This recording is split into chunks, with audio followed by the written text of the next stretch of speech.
मित्रों, पिछले दिनों बांग्लादेश के एक बड़े सिक्योरिटी स्पेशलिस्ट प्रोफेसर शाहिदुज्जमा साहब ने एक जगह पर खिताब करते हुए कहा कि इंडियन एग्रेशन को रेजिस्ट करने के लिए बांग्लादेश को टेक्निकल असिस्टेंस की ज़रूरत है और इस हवाले से अगर पाकिस्तान के साथ न्यूक्लियर ट्रीटी की जाए तो ये बहुत ही ज़बरदस्त सल्यूशन होगा इंडियन एग्रेशन को काउंटर करने के लिए। अब उनके इस स्टेटमेंट को पाकिस्तान के अंदर काफ़ी पॉजिटिवली देखा गया। वहाँ का मेन स्ट्रीम मीडिया अगर आप देखें तो उन्होंने इस बयान को पॉजिटिवली रिपोर्ट किया है, लेकिन इंडियन मीडिया के अंदर भूचाल आ गया है, जलजला आ गया है इस स्टेटमेंट के बाद, क्योंकि ये कुछ ऐसी चीज़ है जो कि आउट ऑफ द बॉक्स है। इंडिया के अंदर अभी तक इस चीज़ को स्टडी नहीं किया जा रहा था, बल्कि यहाँ पर किसी का ध्यान ही नहीं गया कि ऐसा भी हो सकता है। शेख हसीना जब तक पावर में थी तो दूर दूर तक कोई सोच भी नहीं सकता था कि ऐसा भी हो सकता है, लेकिन अब वहां पर बहुत ज्यादा कंसर्न है और ये जो कंसर्न है सिर्फ मीडिया के अंदर नहीं है, इस स्टेटमेंट के असरात डिप्लोमेटिक सतह पर भी हमें महसूस हो रहे हैं। अभी तक आपने देखा कि एक होस्टाइल किस्म का एटीट्यूड बांग्लादेश को दिखाया गया और उनके खिलाफ स्टेटमेंट्स दिए गए। स्टेटमेंट्स से बात कहीं आगे चली गई, प्रैक्टिकली उनके खिलाफ काम किया गया, उनके खिलाफ एक नैरेटिव बनाने की कोशिश की गई, डिप्लोमेटिक फ्रंट्स पे वेस्ट के अंदर जाकर उनको तंग करने की कोशिश की गई।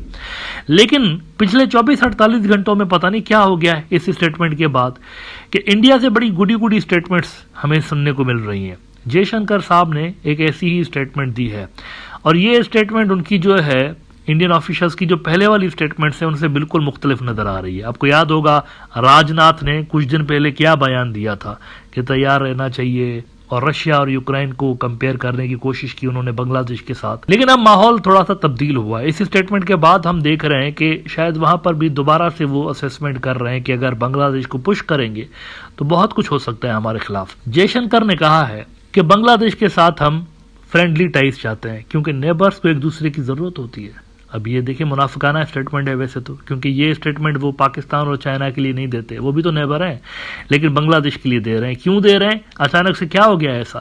गालिबन ये वाली जो सजेशंस वहां से आ रही हैं ढाका से कि देखो ऐसा भी हो सकता है, तो उसके बाद शायद ये रीअसेसमेंट हो रही है। एनडीटीवी ने रिपोर्ट किया है, neighbours depend on each other S Jaishankar on Bangladesh, और बिजनेस स्टैंडर्ड ने भी इस पे रिपोर्ट किया है। What does India want from Bangladesh post Hasina oyster, Jaishankar reveals. इसमें वो कहते हैं जयशंकर को कोट करते हुए, what happens is their internal matter. अब देख रहे हैं आप, पहले इंटरनल मैटर नहीं था क्या, जब हिंदू हिंदू हिंदू हिंदू खतरे में, हिंदू बांग्लादेशी खतरे में, इस तरह की स्टेटमेंट्स। लेकिन अब देखिए internal matter, Bangladesh is our neighbour and the relationship on our part is something we want to keep stable. We have good trade, our people to people ties are good. I want to keep the relationship that way. Jaishankar remarked on Bangladesh crisis. तो अचानक से वहां पर आप देख रहे हैं कि एक टोन में तब्दीली आई है और ये अभी आई है 24-48 घंटों के अंदर हमें एक टोन में तब्दीली नजर आ रही है, पहले नहीं थी। तो मेरे ख्याल से ये जो बांग्लादेश के अंदर ख्याल डेवलप हो रहा है कि पाकिस्तान के साथ डिफेंस टाइज डीप किए जाएं, उसने शायद इंडिया के पॉलिसी मेकर्स को दोबारा सोचने पे मजबूर किया है कि अगर हम पुश करेंगे बांग्लादेश को तो इसका सीधा सीधा मतलब ये होगा कि हम उनको पाकिस्तान की तरफ ही पुश कर रहे होंगे।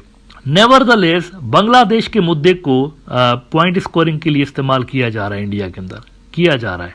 पिछले दिनों आपने देखा कि मोदी ने बांग्लादेश के खिलाफ एक बयान दिया। उन्होंने कहा कि यहाँ पर झारखंड के अंदर बांग्लादेश के लोग आ रहे हैं और यहाँ पर कब्जा किया जा रहा है, हमारी बहू बेटियों को तंग किया जा रहा है। इस तरह के इश्तियाल अंगेज गुस्सा दिलाने वाले स्टेटमेंट्स उसने दिए और अब इस मुद्दे को मोदी ने जो इंडिया की लोकल पार्टीज हैं वहां पर झारखंड के अंदर खासतौर पर जो पार्टीज हैं उनके खिलाफ इस्तेमाल करने का फैसला कर लिया है। इंडिया के बदनामे जमाना जो इदारे हैं ईडी और सीबीआई, इनको मोदी का नौकर कहा जाता है और इन दिनों ये अकाउंटेबिलिटी के लिए इस्तेमाल नहीं हो रहे, पॉलिटिकल इंजीनियरिंग के लिए ज्यादा इस्तेमाल हो रहे हैं। हर बीजेपी के अपोनेंट के पीछे या तो आपको सीबीआई नजर आएगा या ईडी नजर आएगा, दोनों में से कोई ना कोई होगा ही होगा। कांग्रेस वालों के पीछे ये लगा दिए गए हैं, काफी अरसे से लेकर ये चूहे बिल्ली का खेल चल रहा है। ममता बनर्जी की पार्टी के बहुत सारे लोगों के पीछे इनको लगा दिया गया है। अच्छा, बीजेपी के नेताओं के पीछे नहीं जाते, ये बाकियों के पीछे जाते हैं, बहुत कम देखेंगे आप, जाते हैं लेकिन बहुत कम, बड़ा है नाम। लेकिन बाकी जो अपोजिशन वाले हैं ना, ईडी और सीबीआई, उनके पीछे हाथ धोके पड़ जाते हैं। तो मोदी ने इस मुद्दे को, बांग्लादेश वाले मुद्दे को लोकल पॉलिटिक्स के अंदर इस्तेमाल करते हुए ईडी को लगा दिया है जो पार्टियां वहां पर लोकल पार्टियां हैं, पॉलिटिकल पार्टियां उनके पीछे, और इनको बांग्लादेशी एजेंट साबित करने के लिए एक षड्यंत्र उनकी जानिब से रचा गया है। गेम कुछ यूं खेल रहे हैं कि ईडी को कहा गया है कि समहाउ कोई लिंक स्टैब्लिश करिए और जो लोकल पार्टियां हैं उनका और बांग्लादेश का मनी लॉन्ड्रिंग का जो एक लिंक है उसको एस्टेब्लिश कीजिए। उस काम पे ईडी को लगा दिया गया है। The Times of India report कर रहा है कि in a first ED probing Bangladeshi Rohingya entry into Jharkhand, the enforcement agency's ECIR enforcement case information report under PMLA is based on an FIR of Ranchi police registered at Bariyatu PS on June 6, but it will look into the larger conspiracy. Larger conspiracy देखिए जरा, ये जो BSF का domain है उसको ED के domain में दे दिया गया एक तरह से। ये इलीगल एंट्री जो है ये ईडी का काम नहीं है असल में, ये इसको मिला के इसलिए देख रहे हैं ताकि पॉलिटिकल पॉइंट स्कोरिंग की जाए और वहां की जो लोकल पार्टियां हैं उनको बांग्लादेशी एंगल डाल के, क्योंकि एक सेंटीमेंट तो है ना बांग्लादेश के खिलाफ इन्होंने क्रिएट किए हुए, तो उसको पॉलिटिकल गेन में कन्वर्ट करने की बीजेपी कोशिश कर रही है, नरेंद्र मोदी कोशिश कर रहा है। वो कहते हैं but it will look into the larger conspiracy including the gains from infiltration being deployed into politics.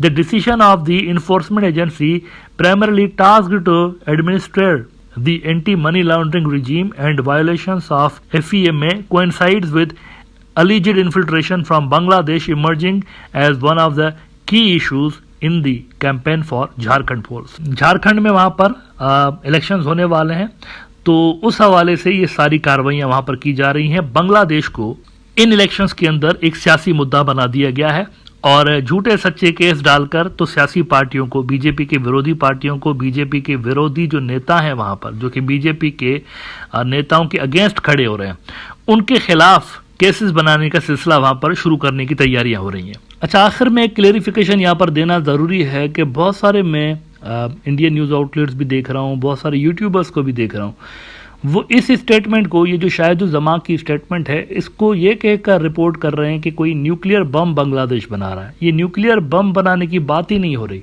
ये है ही नहीं मुद्दा न्यूक्लियर बम का, ये न्यूक्लियर ट्रीटी की बात हो रही है। न्यूक्लियर ट्रीटी करने में और न्यूक्लियर बम बनाने में ज़मीन आसमान का फ़र्क है, तो इन दो मुद्दों को गड़बड़ नहीं करना चाहिए। बांग्लादेश न्यूक्लियर बम बनाने की बात नहीं कर रहा, बांग्लादेश न्यूक्लियर ट्रीटी करने की बात कर रहा है। And I think there is no harm in it. और बांग्लादेशी जो पॉलिसी मेकर्स हैं, बांग्लादेशी जो सरकार है, उनको ज़रूर इस ऑप्शन पे कंसीडर करना चाहिए। उनको अपना थ्रेट लेवल जो है उसको असेस करना चाहिए कि कितना उनको थ्रेट है, और उस हवाले से उनको इफेक्टिव पॉलिसीज डिज़ाइन करनी चाहिए।